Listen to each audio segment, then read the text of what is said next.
thank the two that went before me. I'm inspired and motivated, and I'm sure I'll be inspired by those who follow. So, before I get into my talk, I want to set the scene a little bit about why I'm here. So, in 2019, I participated in the Cincinnati Women's TED Talk. I had to audition to get the role. Hundreds of women tried out, okay, like 150, but it sounds better if I say hundreds. And they picked a handful of us to participate. So I'm excited, I'm pumped. I go in and I say, all right, 15 to 20 minutes, is that what you're looking for? The table looked at me, the leader looked at me and said, no, just 5.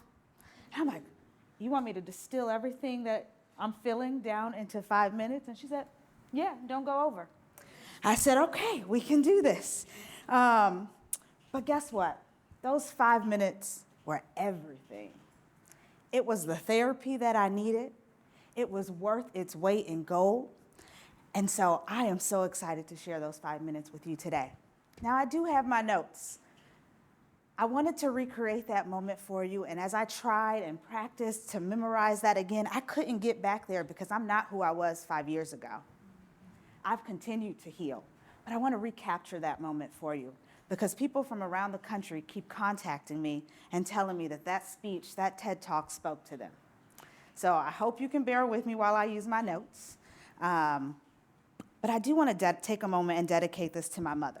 I did not dedicate to her the first time that I did it, and I wish I would have, because she's always stood 10 toes down for me. And to my father, who by happenstance taught me how to be resilient. And maybe in the multiverse, we have a different relationship than we do in this universe. Is it okay if I start? All right. So the year was 1994, and Nelson Mandela had just won president of South Africa, and I had just won president of my student council in 6th grade. You could say the year was off to an amazing start. I'm sure we both had some serious goals. But instead of 1994 being stamped on my internal timeline as a year of celebration and joy, it's forever stamped with pain, because that's the year my father went to prison. While I vaguely remember the details of the day, I remember exactly how I felt. I still do.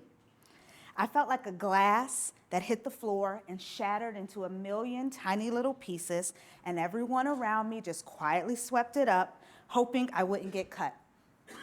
But what they didn't realize was I was already hemorrhaging. I was hemorrhaging pain. And no one gave me an out the next day. I had to get up, go to school. I came from a small town, so I walked by teachers who looked at me with concern. And I remember sitting quietly in my chair, shackled to my chair for days and weeks, pretending as if nothing happened. When a parent goes to prison, the child is left behind to mourn the life that could have been. They fumble through a bunch of what ifs and maybes, and when you tell someone that your parent is in prison, their face contorts to an undeniable state of pity for you. Trust me, I've seen it more times than I care to count. When I originally gave this talk, lots of folks in the room were making the same face. Sharing that a parent has gone to prison sometimes felt like I was sharing that my parent passed away. But very different. I'm not trying to compare the two, but there is a similar pain there. When your parent has died, people start to think about their own mortality and the mortality of their mom or dad. They express sympathy, they send flowers, cards, they bake bad casseroles, and ultimately they show concern for those left behind. Making a prison announcement, y'all, it's a little different. You don't see that on Facebook. You generally don't see anything because the shame is too much to bear. Your parent did not die, but they are gone.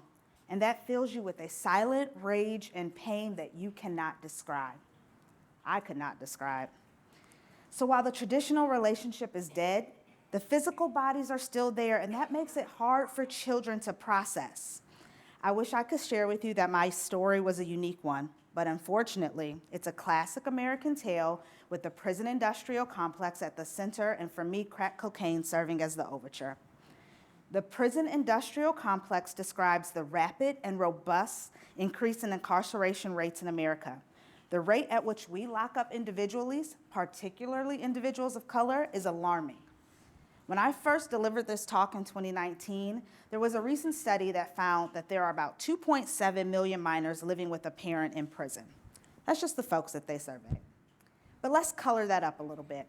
That's 1 in 9 Black children, 1 in 28 Hispanic children, and 1 in 57 white children.